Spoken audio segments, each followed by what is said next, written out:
In the waning light of ancient Egypt's gods, a fierce and mighty presence stalked the borders between life and death. She was Sekhmet, the lioness goddess born of the sun, a being of war and plague and of healing and mercy. Both revered and feared, Sekhmet's legend echoes with the growl of a lioness and the heat of the desert wind. This is her story, a myth of divine wrath and redemption that has gripped imaginations from the pharaoh's time to our own. Long ago, when the sun god Ra still ruled on earth as king of gods and men, humanity turned ungrateful and rebellious. Mortals ceased to honor the divine order of Ma'at, whispering of overthrowing their aging creator. Ra's all-seeing eye discerned this wickedness, and anger welled up in the sun god's heart.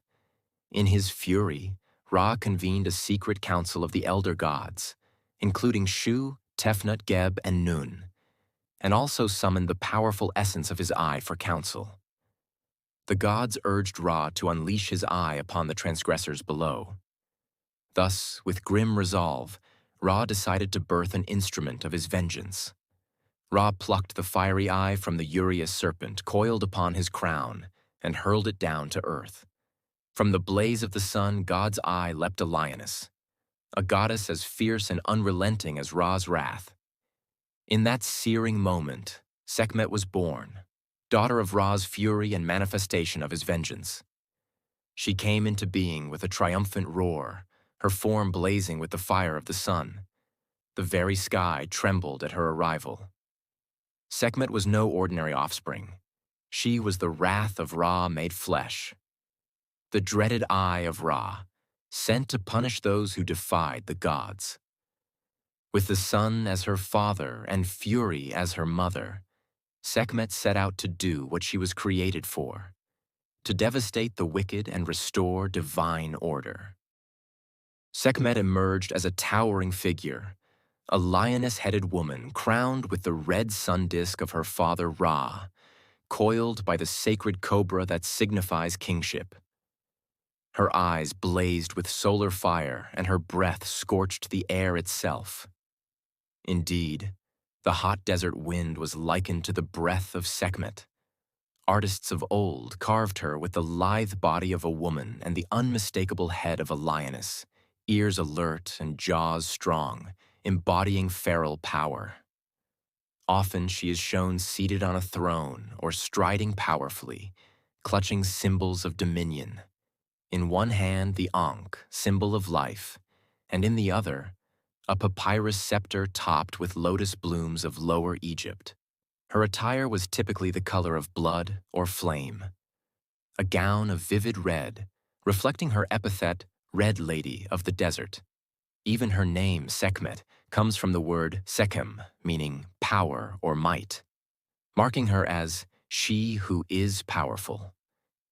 As the personification of the midday sun's burning glare, Sekhmet was sometimes called Nesert, the flame. Myriad titles followed her through the ages, each describing an aspect of her awe-inspiring presence. She was the great Eye of Ra, the Lady of Terror, and also the Lady of Life, for her power extended over both destruction and healing.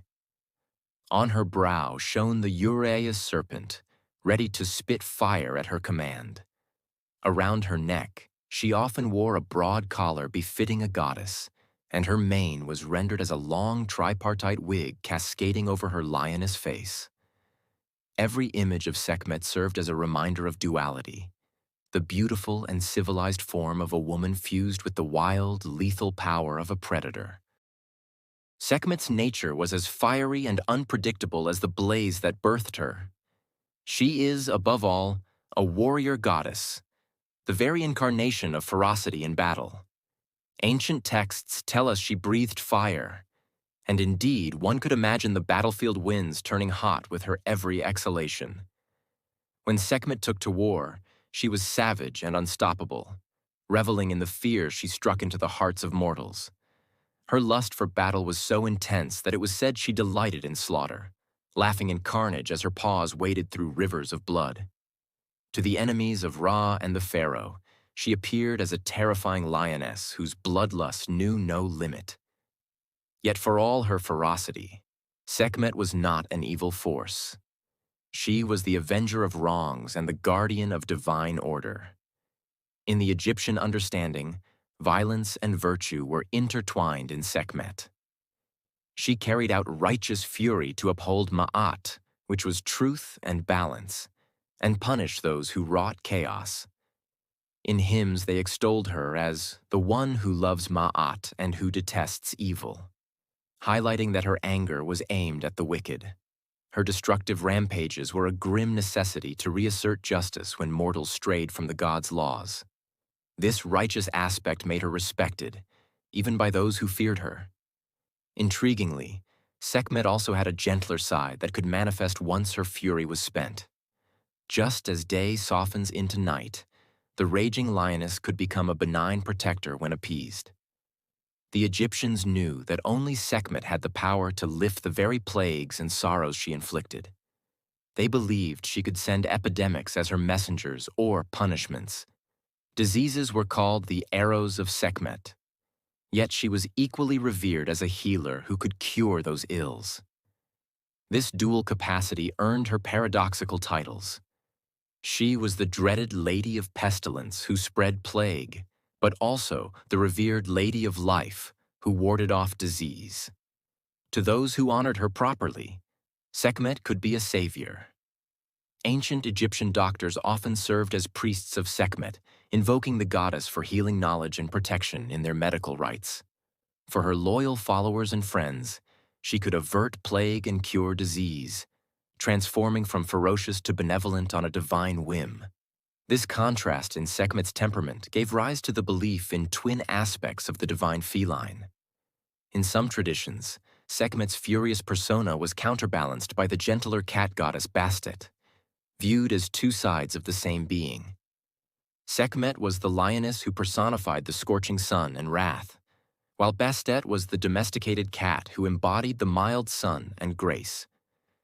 When she was in a calmer state, she would take the form of the household cat goddess Bastet, one late account notes. Thus, the Egyptians saw their lioness goddess as a creature of dual nature, wrathful and wild in one breath, calm and protective in the next. Understanding this duality was key to surviving Sekhmet's presence. One had to keep the goddess appeased and content so that her merciful aspect would prevail over her destructive thirst. With her creation by Ra, Sekhmet was unleashed upon the world to execute divine punishment. The moment her paws touched the earth, the lioness goddess began a campaign of vengeance unlike anything the world had seen. Sekhmet prowled through Egypt with righteousness in her eyes and death in her claws, determined to annihilate the ungrateful mortals who dared insult the gods. The rebellion of mankind had sown the wind. Now they would reap the storm. She fell upon the human rebels swiftly and without mercy. Villages and fields that had flourished under Ra's sunlight were turned into charnel grounds. Sekhmet struck down men and women by the thousands, tearing them apart like a lioness among helpless prey. The Nile ran red with blood as she cast the guilty down into it, and the fertile earth of Egypt was soaked crimson under her rampage. So ferocious was her onslaught that it was said the fields ran with human blood in her wake. Those who tried to flee found nowhere to escape the gaze of the eye of Ra. Sekhmet's wrath was all-encompassing, sweeping through the land as a hot wind that carried death. The texts recount that Sekhmet rejoiced in this slaughter. Far from calming after sating her vengeance, the taste of blood only inflamed her fury further. Like a lioness in a feeding frenzy, she could not stop. Day after day, Sekhmet hunted the humans who had spurned Ra's authority. What had begun as a punitive measure threatened to become extinction. Humanity's cries went unheard as Sekhmet laughed and waded ever deeper into gore, utterly lost in bloodlust. Soon no rebel, indeed no living person at all, could be found in her path, only scattered bones and rivers of blood. The gods watching from above grew alarmed. Their instrument of justice was out of control, and all mankind teetered on the brink of annihilation. High above, Ra himself looked down upon the devastation with a heavy heart. Though it was his decree that set Sekhmet upon the evildoers, the Creator now regretted the excess of his wrath. Without humans, who would be left to worship the gods, to tend the temples and the land?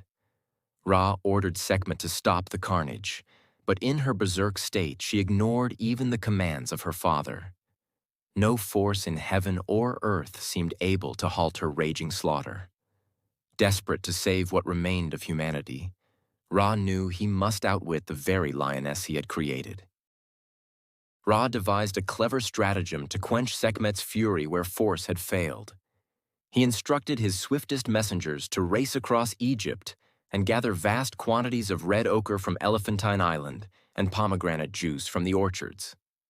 This red pigment was brought to Heliopolis, where Ra's priests brewed 7,000 jars of beer and mixed the ochre and pomegranate into it, until the beer gleamed the deep, thick red of blood. Under cover of night, this potent blood-colored beer was poured across the fields where Sekhmet was expected to hunt next. Come dawn, a false lake of blood stretched before Sekhmet's eyes, a final grand offering to her bloodlust. When Sekhmet arrived at the fields in the early light, she paused, her lioness nostrils catching the rich scent. Before her lay an expanse of red liquid, and not a living soul in sight. Believing it to be the blood of her remaining victims, the goddess let out a roar of triumph and eagerly began to drink. She guzzled the crimson beer by the mouthful, determined not to waste a drop of the gore she so craved. The strong ale worked its magic. As she drank, Sekhmet became intoxicated. Her bloodlust slowly gave way to dizziness. Her eyes, which had burned with anger, now glazed over from the drink. After draining thousands of jugs worth of the red brew, the mighty lioness staggered, then collapsed onto the bloody field in a deep slumber. For 3 days and nights, Sekhmet slept off her drunken fury, utterly inert. The slaughter was over. Humanity was spared from extinction by Ra's ruse. When Sekhmet at last awoke, the haze of rage had lifted from her mind. She had returned to her senses, no longer consumed by the urge to kill. The great lioness goddess had been calmed and pacified by the flood of beer. At this point, the myth branches into gentle aftermaths. In one version, as Sekhmet opened her eyes, she gazed upon Ra standing above her and felt ashamed. In another, the first sight to greet her was the god Ptah, the benevolent creator. In the latter telling, Sekhmet's heart was moved by Ptah's kindness, and she fell deeply in love with him at first sight. No longer the raging destroyer, Sekhmet transformed into a maiden of grace. She became Ptah's consort, and their union of creation and destruction birthed a new god, Nefertum, the lotus of healing. With this symbolic child, a god of medicine and perfume, the cycle of divine wrath was completed and balance was restored, healing the rift between gods and humankind. In other tellings, Sekhmet, once sobered, transformed into Hathor, the gentle cow goddess of joy and love, who, interestingly, had been her alter ego all along. In either case, Sekhmet's rampage was ended, and the lioness was at peace.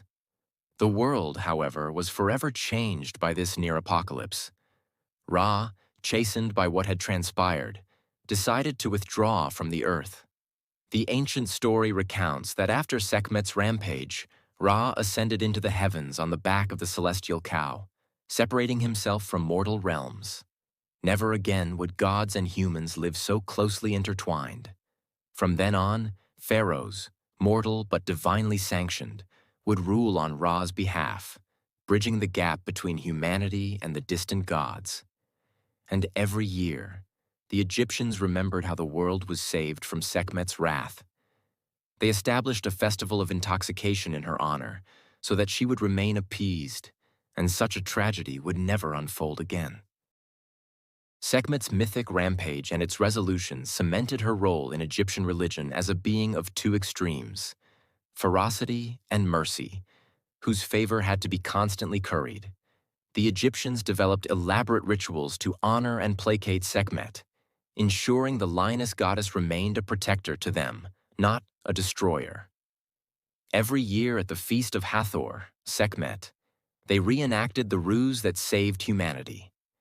Beer was dyed with pomegranate juice to resemble blood, and vast quantities were ritually consumed in reverence to Sekhmet's pacification. It was a joyous celebration as much as a somber reminder. Men and women danced and drank themselves into a stupor, believing that in doing so they kept Sekhmet soothed with drink, just as Ra once did.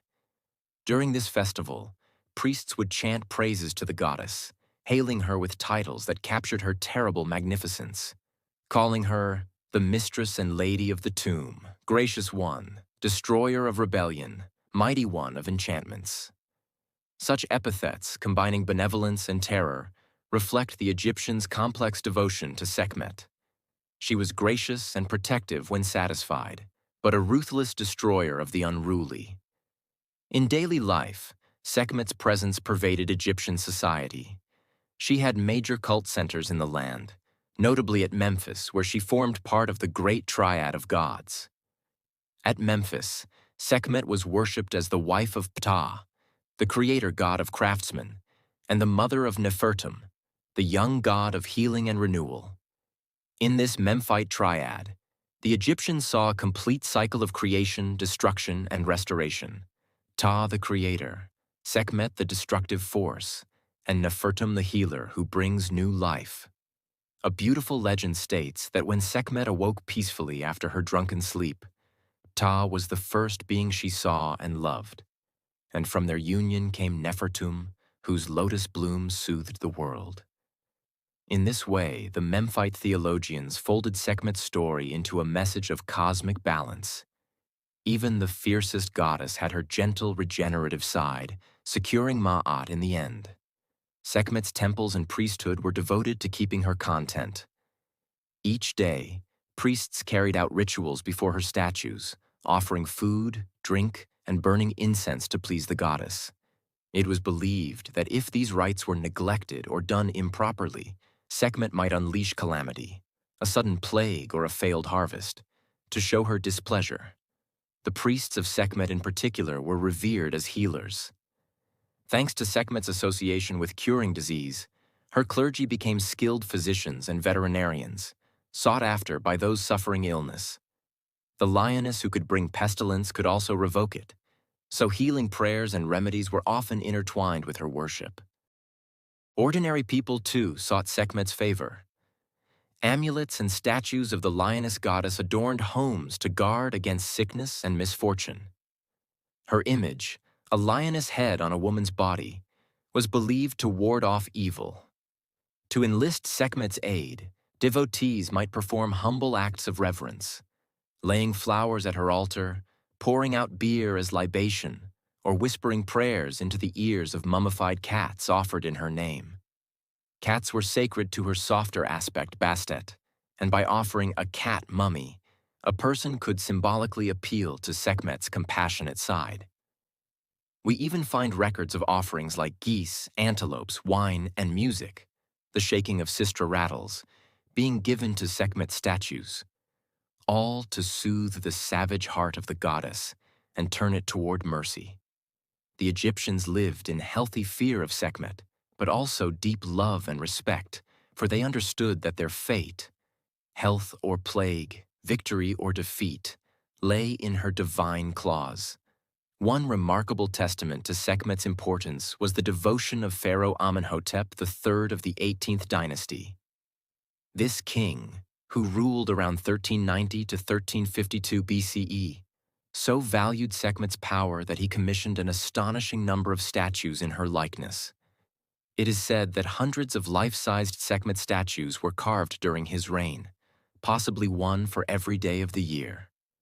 These statues, chiseled from hard black granite, depict the goddess enthroned or standing with her lioness face impassive and regal.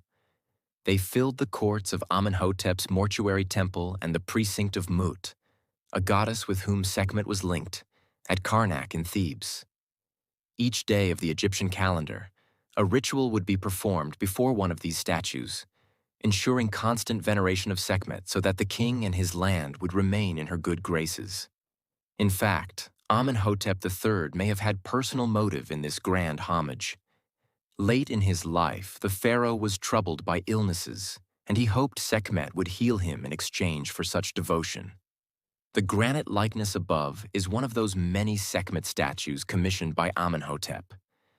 It once stood in a temple, absorbing the prayers and offerings of priests, and today it resides in a museum as a lasting witness to the pharaoh's piety. By erecting over 700 statues of Sekhmet, Amenhotep effectively blanketed himself in the goddess's presence, perhaps believing that 2 Sekhmets for each day, 730 in total, according to later lore, would double his protection. Whether or not his health improved, his legacy ensured that Sekhmet's image endured in abundance. Many of those statues have been unearthed by archaeologists. Some still stand in Karnak's open-air museum under the Egyptian sun, while others, like the one shown, sit in faraway galleries, awing modern spectators with their solemn leonine stare. Sekhmet's cult remained strong throughout Egyptian history.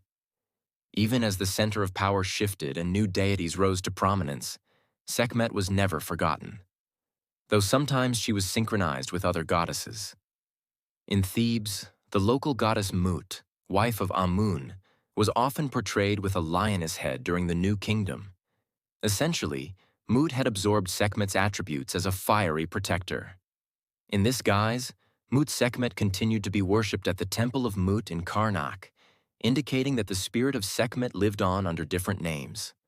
Likewise, the lion-headed war goddess Mahes was said to be Sekhmet's son in later myth, further entrenching her bloodline into the fabric of Egyptian belief.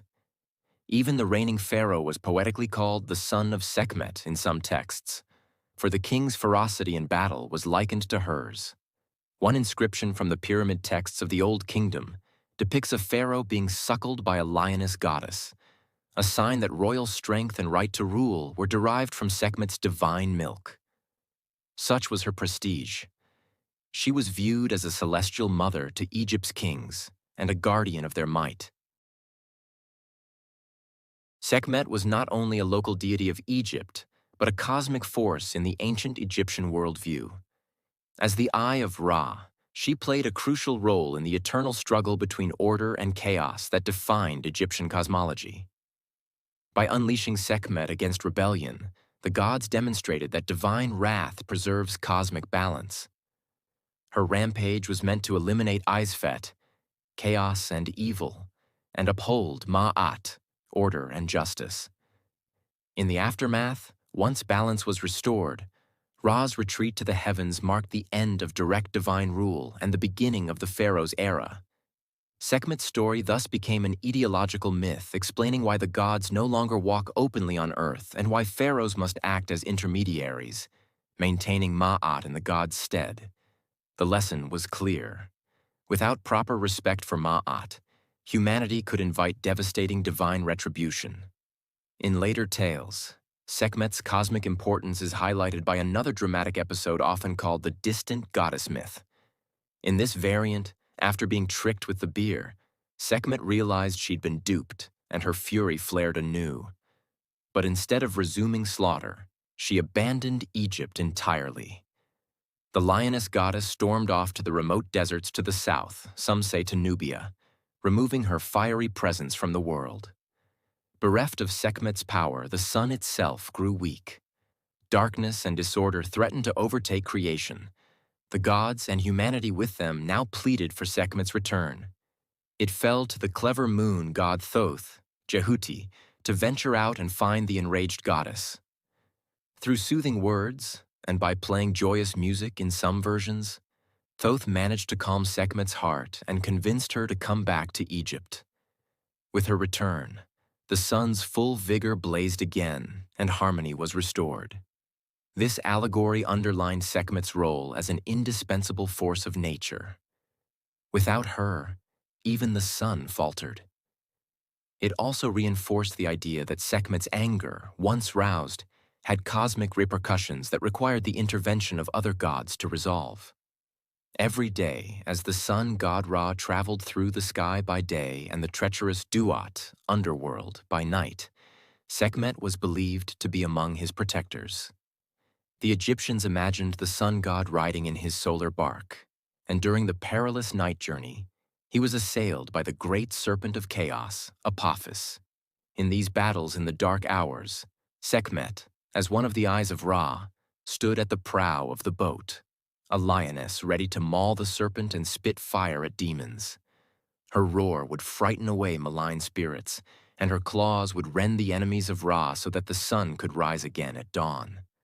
In this role, Sekhmet embodied the principle that cosmic order must be defended with force when necessary. She and a cadre of other fierce deities, like Bastet or Serket the scorpion goddess, took turns guarding the sun, but Sekhmet was foremost among Ra's champions. Thanks to her, Apophis was vanquished nightly, and Ra emerged reborn each morning. The cycle of day and night was a continual testament to Sekhmet's vigilance and the delicate balance she helped maintain between light and darkness. Sekhmet was also intertwined with concepts of justice and retribution in the afterlife. In funerary texts, she appears as a purifier of souls and a destroyer of the damned. The Book of the Dead contains spells invoking Sekhmet to use her flaming breath to protect the deceased from malevolent spirits, as well as to scorch any guilty souls who deserved punishment. She was thus not only a force in the living world, but also a guardian in the spiritual realm, ensuring that evil was dealt with even beyond death. To the ancient Egyptians, Sekhmet was a deity who had to be constantly respected and appeased, for the stakes were nothing less than life and death. Historical records and art reveal a culture that walked a fine line between veneration and intimidation in its relationship with this goddess. On one hand, Sekhmet was cherished as a protector of the righteous, a healer, and even a motherly patron of the king. On the other, she was held in check by elaborate appeasement rituals, as one would keep a dangerous predator well fed to avoid its ire. Pharaohs in particular sought to harness Sekhmet's power for their own ends. They saw in her the perfect embodiment of a warrior's virtues: courage, strength, and ferocity. Many kings aligned themselves with Sekhmet in imagery and texts to bolster their own fearsome reputation. The warrior pharaoh Ramesses II, 13th century BCE, famously invoked Sekhmet's presence in his military campaigns. In the reliefs depicting the Battle of Kadesh, Ramesses is shown charging into the fray with the fury of a lion. Inscriptions claim that Sekhmet rode beside him into battle, and artistic convention even placed a lioness-headed figure on his chariot, her flames scorching the bodies of enemy soldiers in his wake. By crediting Sekhmet for his victories, Ramesses reinforced the idea that the pharaoh was the instrument of the god's wrath on earth, essentially a human Sekhmet against Egypt's foes. This propaganda also served as a warning. If even a righteous pharaoh needed Sekhmet's help to win, woe betide anyone who rebelled against divine order, for Sekhmet would be their fate. Common people, too, internalized a healthy fear of Sekhmet. When misfortune struck, say, an outbreak of illness in a village, they would see it as Sekhmet's anger made manifest. A hymn from antiquity might implore, "Be merciful, O Sekhmet, mistress of dread, and let thy blazing eye turn away from us." Villagers would organize extra votive offerings to Sekhmet's local shrine in hopes of pacifying her. It's recorded that during certain periods, if plague spread, processions of Sekhmet were carried through the streets. Statues of the goddess or emblems of a lioness would be paraded, while priests and lay people sang laments and prayers, essentially begging Sekhmet to stop the onslaught of disease. In this way, Sekhmet was deeply woven into the explanation of natural disasters and the Egyptian response to them. Drought, famine, pestilence. Any sudden calamity might be seen as the slaughter of Sekhmet, revisiting the land, and only renewed piety could abate it. On a more positive note, Sekhmet also occupied a place of honor in state rituals. As the year's end approached, Egyptians celebrated a feast, likely coinciding with the Feast of Hathor, not only to intoxicate Sekhmet, but also to give thanks for her restraint. This celebration had an almost New Year's festivity vibe. There was music, dancing, copious drinking, and a general spirit of relief. Humanity had survived another year under Sekhmet's watch without being annihilated, a cause for rejoicing. In the late period, a calendar of lucky and unlucky days, Papyrus Cairo 86637, also known as the Cairo calendar, explicitly linked many days to Sekhmet's temperament. Certain days were marked as unlucky because Sekhmet was said to be furious then. On those days, Egyptians might stay home or avoid important undertakings, waiting until the stars aligned with Sekhmet's favor once more. In contrast, on auspicious days tied to Sekhmet's benevolence, healers and priests would perform major ceremonies, and soldiers might embark to war, hoping the goddess's wrath would smite their enemies. Statues and images of Sekhmet were ubiquitous in Egypt's sacred spaces, reinforcing both her protective presence and the caution she demanded. At the Temple of Mut in Karnak, Thebes, dozens of Sekhmet statues lined the processional ways. Their stone gaze greeted worshippers and pharaohs alike with an air of solemn threat. At Memphis, her cult statue likely sat in a dark sanctum of Ptah's temple, where only the high priest could approach her during daily rites. These statues often showed Sekhmet seated calmly, a subtle message that she is pacified, but holding the ankh and wearing the sun disk to remind onlookers of who she truly is. In private tombs and stelae, families sometimes carved Sekhmet's likeness to invoke her protection for the deceased. One such stela implores Sekhmet to guard a tomb owner, like a lioness with her cub, illustrating that Egyptians also saw a maternal side to her ferocity. She could guard those she cared for just as brutally as she might punish those who earned her wrath. Sekhmet's saga did not vanish with the last hieroglyph carved in stone.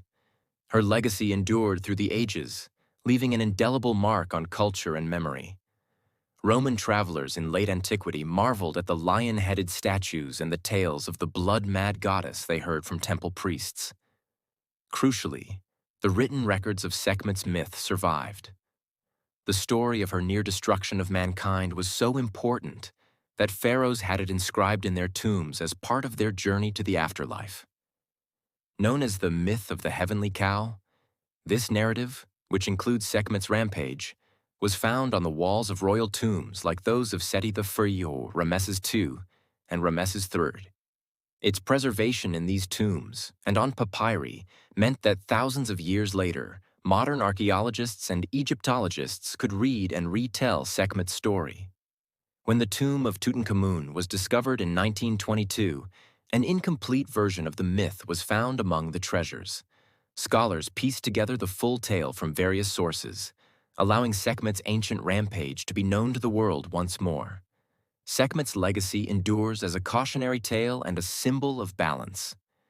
Her myth serves as a timeless reminder of the consequences of collective wrongdoing and the fine line between justice and wrath. In the deserts of Egypt, where the sun can still scorch like the breath of a lioness, one might feel her ancient presence. In the quiet halls of museums, her statues cast long shadows, her stone eyes forever gazing as if assessing the hearts of those who pass by. Sekhmet, the lioness of the sun, remains an equal blend of darkness and light, a goddess who brought both plague and healing, war and peace. The myth of Sekhmet endures, reminding us to honor the balance of the world, to live justly under the sun's bright eye, lest we face the roaring wrath of the lioness once more. Which of these legendary anecdotes fascinate you the most? Let us know in the comments, and do not forget to like and subscribe Mythpaws for more such magical journeys.